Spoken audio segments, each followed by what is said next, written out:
What's happening, guys? We're back at it again today for another video. Welcome. Thank you so much for joining me today. If this is your first time, feel free to hit that subscribe button down below. I've got an excellent library of automotive content. Your support is much appreciated. So as far as our topic of today's discussion, guys, we're going to be talking about the Audi A3, S3, and RS3, comparing the pros and cons of these different platforms. Hopefully by the end of the video, you'll have a better idea as far as understanding the differences between the cars and which model is going to be best for you. So for any of the longtime subs, thank you for being here, of course. Definitely appreciate the longtime support. You guys know this channel started with a 2016 Audi A3 Quattro, doing a lot of 2-liter Volkswagen Audi MQB content. Make sure to check out that playlist. I'll be sure to leave a card right up here. There's a lot of really good information if you want to see the complete build series. The A3 is a very nice, stylish, entry-level compact luxury sedan. Gives you a really nice bundle of features. You've got a turbocharged engine, all-wheel drive available, a nice dual clutch transmission, and a vast ecosystem of bolt-on upgrades, which many are interchangeable between the GTI and the Golf R from the Volkswagens. So again, if you're not looking to break the bank, you want to get yourself into a really nice platform to work with, I would definitely recommend checking out an Audi A3. I don't think you'll be disappointed. I would definitely make sure to try to go with a 2-liter Quattro model. It's absolutely going to be the best starting point. I would probably shy away from the front-wheel drive models, just not really having a whole lot of support. Your drivetrain is going to severely limit your ability to actually put the power down to the ground. So just want to give you guys some general perspective.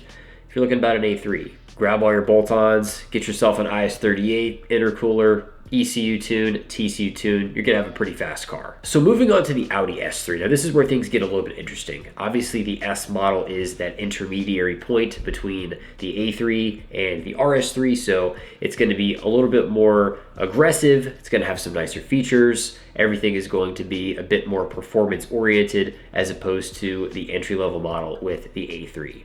So you're gonna typically find nicer seats with better bolstering, you're gonna have nicer wheels, you're gonna have larger brakes, you've got a valved exhaust with some really nice quad tips.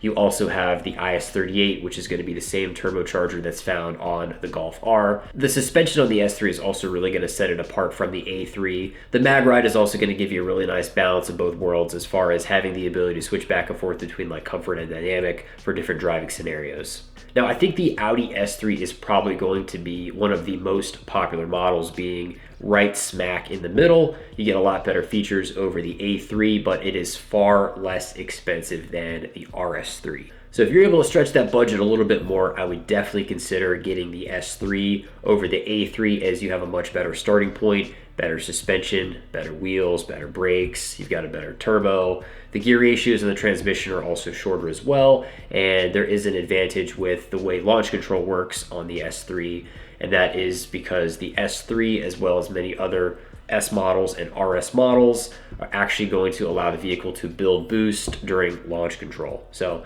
definitely depends on really what your priorities are. Some people have launch control in their cars and they've never once used it. So it really, at the end of the day, comes down to the individual.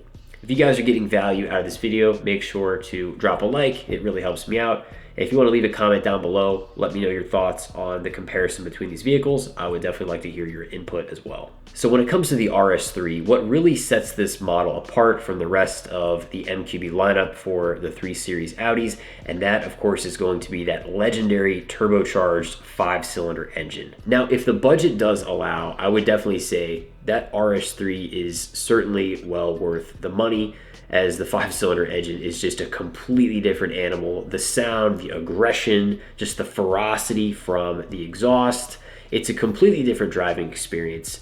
Having modified the A3, working my way through stage 1, stage 2, upgraded turbos, full bolt-ons, all that kind of stuff, I'm telling you guys, there's just something about that aggressive, unique presence of the 5-cylinder engine, and the sound is just absolutely ridiculous.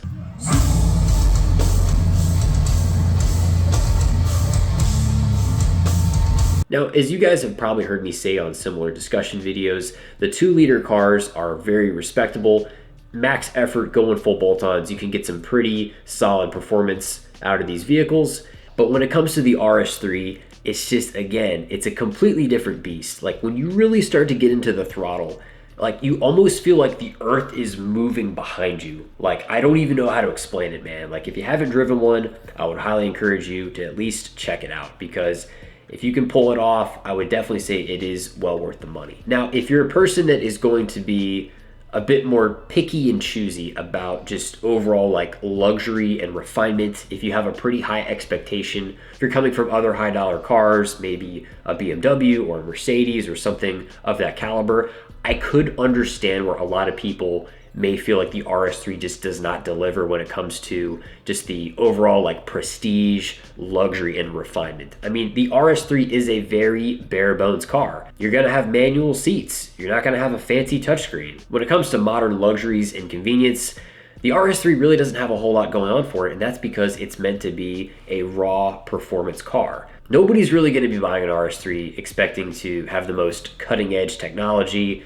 If you want an actual true luxury platform, I would definitely consider looking elsewhere, perhaps other high-end Audis. At the end of the day, it's all about the sound, the 5-cylinder, the exhaust. I would definitely recommend checking one out, man. If you haven't already, it's gonna be a really fun experience. Now, the other thing I wanna talk about as well when it comes to like observing the pros and cons of these different platforms is if you happen to be a little bit more of perhaps a road course guy, or you're really more into carving up some canyons or taking some turns on back roads, maybe you don't need that violent, aggressive straight line performance that you're gonna get from the RS3, right?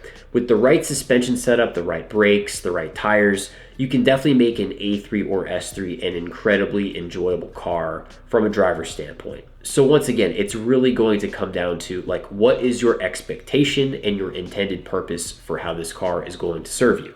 So going full circle here, guys, I'm a huge fan of the MQB platform, as you all know. I hope you guys find this information helpful, looking at the different pros and cons. Just want to give you guys a basic overview as far as what to expect when it comes to looking at these different models. Be sure to leave a comment in the comment section down below. Always want to hear your thoughts. Let me know which of these vehicles happens to be your personal choice, and let me know the reason why you chose each individual model. Guys, make sure to hit that subscribe button if you haven't already. We've got a lot of exciting projects to look forward to with the RS3 build series. Thank you guys as always. I'll be sure to see you all in the next one. Have a great day.